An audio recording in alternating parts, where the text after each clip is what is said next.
I'm sorry. Hi. There we How's it go. going? Hello. How's your day going? Going good, really good. We launched a new product today. Oh, awesome. Very exciting. Yeah, Well, you want to tell us a little bit more about yourself and about Bipso? yeah, sure, sure. So, Bipso, uh, Bipso is a workspace for communities, right? Like in one line, if I had to explain you, it is a workspace for communities. Now, ideally, what happens in workspaces is right. Like there's an admin or there's one guy who is managing the entire workspace. But then when it comes to communities, right? So in communities, you want everyone's involvement. You want that everyone can uh, express themselves. They can add or they can even suggest some changes, right? Like that's what a community is. Like community should be able to do all this thing. But then with a normal workspace, be it Notion, be it Google Doc, you can't do it because uh, first thing is there's an access barrier that you need to give access to all the emails, and if there are 10,000 people in a community, you literally can't give access to everyone, right? And you can't keep on changing those accesses with whenever someone joins or someone is leaving. And if you keep it open, if you keep the workspace open, then there's a high chance that someone might just misbehave, or they can just delete everything. They could add something which is irrelevant, which just adds a lot of task for any community manager or any community in general. So this is something that Bipso solves. With BIP, you have a Git enabled workspace, which means that every member of a community can collaborate. But again, these changes uh, are restricted by a layer of moderation. That means that all the changes that you do needs to be accepted by someone. Only then those changes will go live. So this is the basic gist about web.so, and I'm a community member at web.so, and I help them with all the outreach part, and I talk about it because I'm just a fan of it. Uh, yeah, that's about me.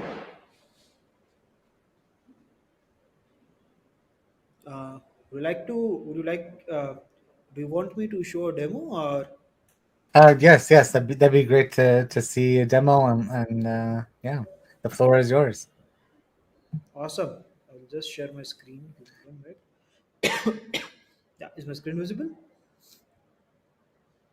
Yes. Awesome.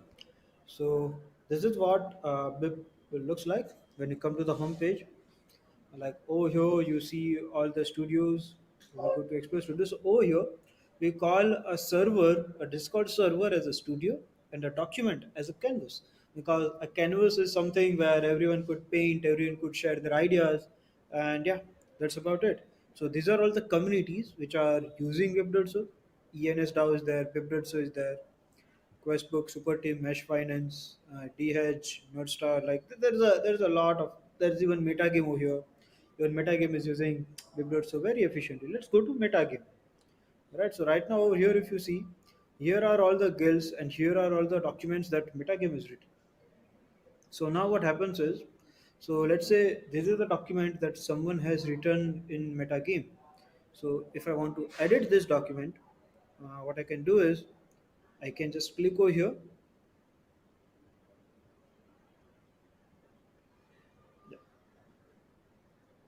Okay.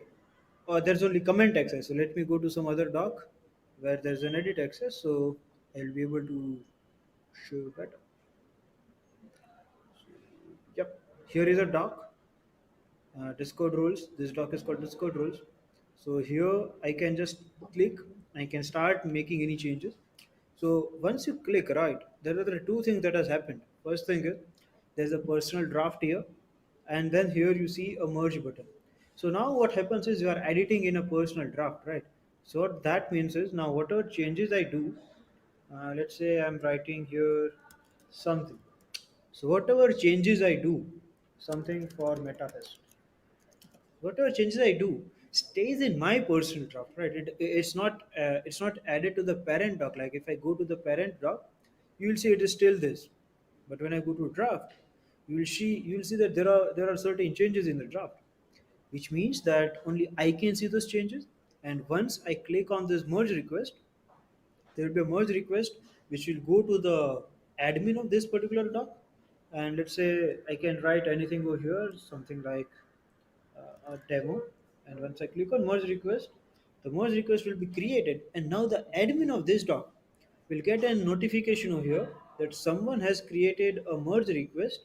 And I, as a person, can choose to either, okay, let's say this is this is a request, right? This is an access request. Okay, this is an access request. Let me show you a merge request.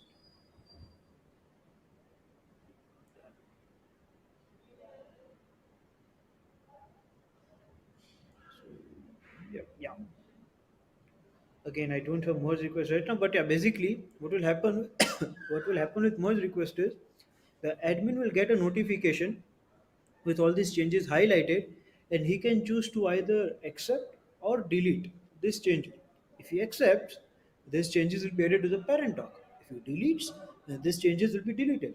So now what benefit it provides is that since this workspace is connected with your Discord, right, you can see who all is making changes. Like you can see that these are the changes that are created by me. But let's say if I show you this doc, so you over here you will see that this particular block is added by this guy, this block is added by this guy, and likewise all the blocks are added by different guys. So over here you can see an aggregated view that in this particular canvas, these are the people who have contributed. This is the percentage of their contribution. So this helps you give an holistic view of what your community is, who all are contributing to your community, and who all has contributed to a particular doc, right? So this is one thing. And then there is this permissions flow, where you can see that all the roles from your Discord, right, they are just imported over here. So whenever you add a new role on your Discord, it will be reflected it will reflect over here. If you're deleting a role from Discord, it will be removed from you. Likewise, if you add new members, let's say this particular role, it has this many members. So if you add any new members on this role in Discord, it will be reflected over. Basically, it will sync on its own. And so now every canvas, right, they have these four permissions: view, reply, edit, and moderate. So what this means is the view permission means that a person can only view a particular doc. Reply means that there's a comment feature. We'll explore it. So you can reply on that particular doc. Like you can't edit, you can't do anything. You can just reply. Edit means you can make all the changes you want, but then at the end you need to create a merge request. Moderator means you are like the moderator of this particular canvas, and now you can make any changes and you can directly merge it. You don't need to create a request. That's what a moderator is. So now the benefit of this is that you can give different permission to different rules. Let's say view permission to this rule and then edit permission to this rule. This will mean that people who are having these rules, right, will be able to edit the doc, and people who are having these rules will only be able to see the doc. So now you are seeing how it's helping that your entire community can contribute, and you can basically gate who all can contribute. You can restrict the contribution based on roles in your Discord. So this is one of the core features of Web. And yeah, the another thing is you can even create a role here, over here. Like let's say a demo role. Okay, demo is already loose. Let's say MetaFest. So this MetaFest role is created, and now I can add this guy. I can add this guy, and let's say create role. Once I click on create role, that role is created. You can see over here MetaFest role is created. It has two members, and now I can give all the permissions to this particular role. So this is really helpful when you're having a huge guild and you want to give permissions for certain tasks to certain members, right? You can just and you don't want to create a Discord role, but still you want to give them certain special permission. So this thing comes really handy at that point of time. And yeah, this is a permissions flow. You can tweak it, you can play around with it as you want. Like for different roles you can give different permissions, and likewise. And then another interesting feature is that you can even there is obviously this emoji reaction, but other than that, you can basically select any part of your canvas. Let's say I will select these two words, and I can choose to add comments over here. Let's say I'm adding something. If I do that and if I post, now there's a comment, right? It's just like you would see it on Notion or on Google Doc. There's a comment. So now anyone can come and just reply. I can even tag people from Discord. Like I will write at the rate, and this is the list of all the people from Discord. So I can tag anyone, and that guy will get a notification. Let's say I will tag my friend half round, post it, and he will get a notification. So he'll get a Discord notification, so he'll know that someone has tagged him over here. Uh, Another exciting feature. Okay, any questions before we go ahead? Anything you want to ask before before we explore other features of BIP? No questions. Awesome. I'll continue. So yeah, another thing is that you can click on this, and you can see over here. You will see this translate canvas option. So with this, you can literally translate to whatever language you want. Like there are probably all the languages are included over here. So let's say Afrikaans. Like, I don't know what the language is. Now you can click on auto translate, and it will start translation. It will get a notification over here when your doc is translated. So it will look something like this. Over here you can see all these docs. It's translated in different languages. So this one is in Spanish. This one is in French, and then there's also an option to compare with English, right? Compare with the original version, so you can check that if any changes are made in this or this, it will be reflected. You will see those changes, and it will be highlighted, and you can choose to sync those changes. So this makes your life very easier because in a DAO or in a community, right? People join from various cultures, so there's a huge probability that people will be from different communities or different countries. So they might not understand English as efficiently as someone else would. So this comes in very handy that you don't need to do anything. You can get all your languages over here itself. You don't need to go anywhere. You don't need to use Google Translate or anything for that matter.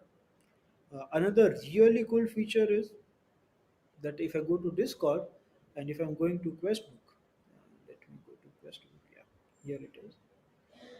And now I'll go to any channel, and I can say I can go here, and there's this option called Bibmark. So once I Bibmark, okay, so now this is only sent to me, so entire community is not spam. When I do the BIP mark, and now when I go to BIP, now when I'm doing this thing, right? Let's say double slash. So now I can see that entire message over here. That entire message from Discord is simply copied over here, and I can just say paste. And the person who has literally wrote that message will get the attribution. So this is really helpful when, as a community manager, there are certain conversations happening in the Discord, but then you want to give them a proper structure, right? Because in Discord, it is really hard to. It's too much of noise in Discord, so it's really hard to identify good conversation. So this is really helpful when we are doing something like that. So yeah, we also have this import feature where that you could import a canvas, something like this. Like you can click over here, you can import a Notion doc, click on Notion, and you can directly paste your Notion file over here, Notion markdown file, and it will be reflected on web. It's that easy to migrate your uh, canvases, migrate your documents from any other workspace to web. So yeah, this is web for you. So let me know if you have any questions, suggestions, or anything. Open for it. Yeah, we had a couple questions. So Sure. Ms. Nth asked two questions. So one of them, is there a way to process individual blocks for third-party dApps? and the second one were plans for wallet integrations. What do you mean by individual blogs? Like, I'm not able to get the context. Can you please double click over there So so I that I get? believe that he's talking possibly about indexing for outside dApps, and how does your app sync with outside contracts? Outside contracts in the sense like other blogs. Like, let's say you want to write a blog from, you want to import a blog from Notion, then there are these embeds over here which you can use. Other than that, like, everyone could come. Like, I'll show this thing over here. Yep, developer journey, right? So this doc, anyone could come and write a new doc, right? Like, I can just start writing a new doc and there will be a publish request. So just like this merge request, there will be a publish request. So anyone can also publish a doc, and an admin has all the rights to accept or reject those publish requests. So now you are giving basically your entire community documentation could stay over here, because everyone in your community can write whatever they want. Like, you could have a hobby doc where everyone from your community is writing about their hobby every week, or writing whatever they love every week. You can have something like that. I hope I'm getting the context correctly. Is it what is it the question? Like, did I answer it? Yeah, yes, I definitely think that the integration of these outside apps is what the question is addressing. Yeah. And to answer our second question, uh, when will we have wallet integration? We are planning wallet integration as we speak. Since going on chain will require a lot of integrations, a lot of architectural changes. We are still figuring out the best way to do that. But till then, what you can do is, like, if you see Collablend, right? What Collablend does is Collablend simply creates a new rule when you connect your wallet. So now once that role is created, right? So now what you can do is you can give permissions to that specific role. Whatever permissions you want to give, you can go to that role, and since it is connected with Discord, it will act as a proxy of your wallet connect. So till then, this is a simple, I would say, turnaround for Wallet Connect. Like, it gives you same functionalities, but yeah, we are definitely exploring how we can add a Connect Wallet option very efficiently. I hope that answers. Yeah, I think the other part of the question is also about integration with apps and how it integrates with other on-chain applications. Does it, I- yeah, yeah. Sorry, you were saying. does it integrate with on-chain applications currently? For now, no. For now, it doesn't integrate with any other on-chain application, since the application itself is not on-chain. But yeah, going forward, we'll make sure that it is very composable, and there are APIs to use it with other on-chain applications. But for now, it's just limited to Web.so. Okay, yeah, that definitely answers the rest of that question. Thank you. Yeah, awesome. Anything else? No, that's all the questions that I have right now. Awesome, awesome. uh, Love it. Like, I love how Metagame is using bib.so. So thanks for having me here, and I'll quickly share about the new product we have launched today itself. Like, today we have launched a community discovery platform called Truts, which it is something like this. It looks something like this, where you can come and review and add a review for any community. Like, let's say there's Metagame also. Yeah, there's metagame here. So what you can do is, we have all the details about metagame here, a small description of what it does, its community and social information. So all the metagame members, they could come and add a review of their experience about metagame, which will help other people to know how metagame is as a community, how it is as a DAO, so that they can make the decisions whether they should join a metagame or not. So this is something that we have launched, and we are working greatly towards this. So yeah, I request all of you to please come and add reviews for all the communities you are part of, so that it helps other new people in Web 2 to make the right decision on which communities to join in Web 3. Yeah, that's about it from my end. Very cool. Very cool. I really like the trust system too. Uh, where did that name come from for the new product?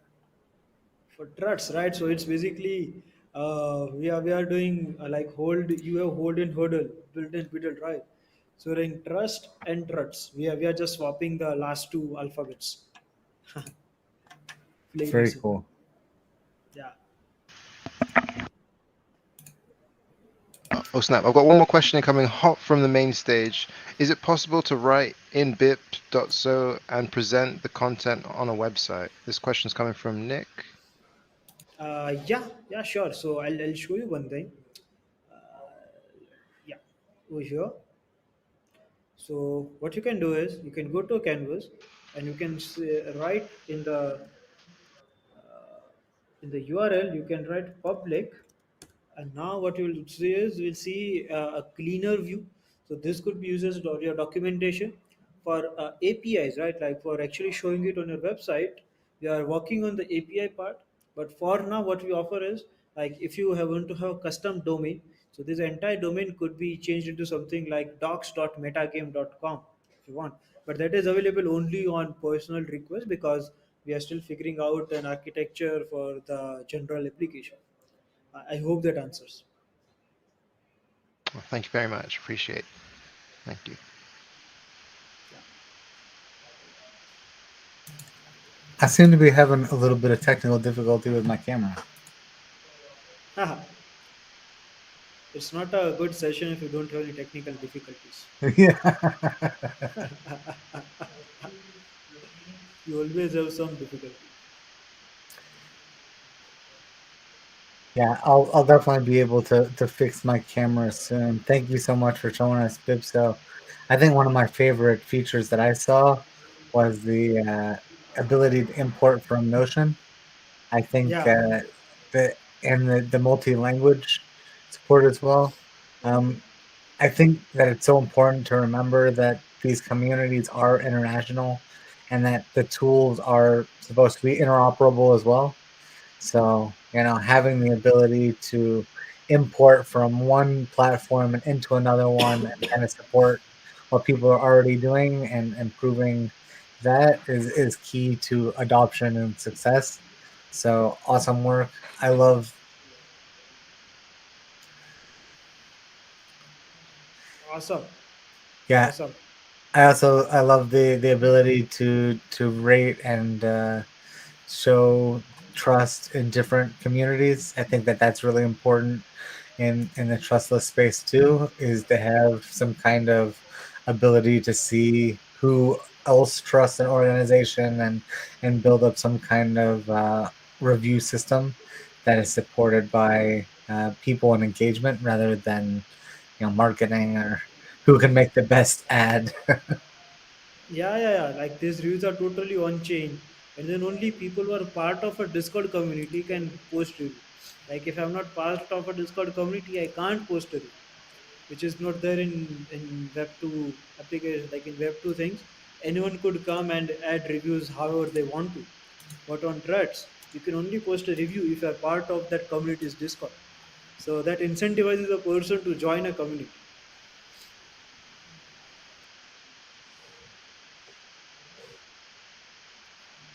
Well, great. Thank you so much.